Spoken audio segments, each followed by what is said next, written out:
મહારાજ કે લે હું બાથરૂમ જઈ આવું, લખો કરી આવીએ. તે મહારાજ પડખે પેલો બાવળિયાનો ઓથ હતી, તે મહારાજ એ બાજુ જ્યાં જવા જાય ને, મોજડીઓ મહારાજના ચરણોમાં મોજડી હતી. મોજડી કાઢીને મહારાજ જ્યાં બાથરૂમ જવા સહેજ છાંયો થોડોક થયો હતો ને એની બહાર જ્યાં પગ મૂક્યો ને ત્યાં તો બળી મરાયો તાપ. એકદમ પગ બળવા માંડ્યા, ચરણ બળવા માંડ્યા. મહારાજ પાછા આવી ગયા.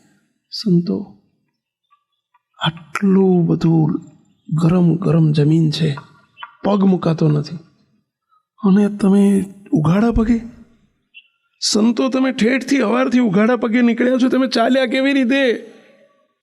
શ્રીજી મહારાજે લઘુ કરવાનું છોડી દીધી. એક વાત બાજુ વાત, મહારાજની આંખમાં દડ દડ દડ દડ આંસુ પડવા માંડ્યા. અરે સંતો, મેં તમારું અત્યાર સુધી ધ્યાન જ ના રાખ્યું. મારા સંતોના પગ બળી ગયા.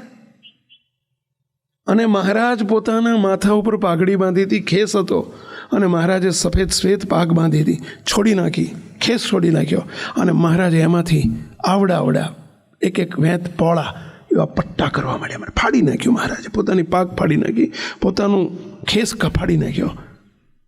કાઠીઓને કહે છે, કાઠી દરબારો, તમારા ખેસને પાઘડીઓ લાવો, ફાડી નાખો.